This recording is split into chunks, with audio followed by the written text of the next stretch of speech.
du hva? Jeg gidder ikke å høre om at du skal alltid være så slem. Ja, det gidder ikke jeg heller da.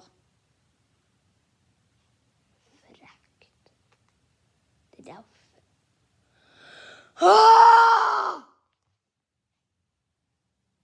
Hva du driver med? Jeg skal bare si at du er en idiot! Ok, fordi det er faktisk.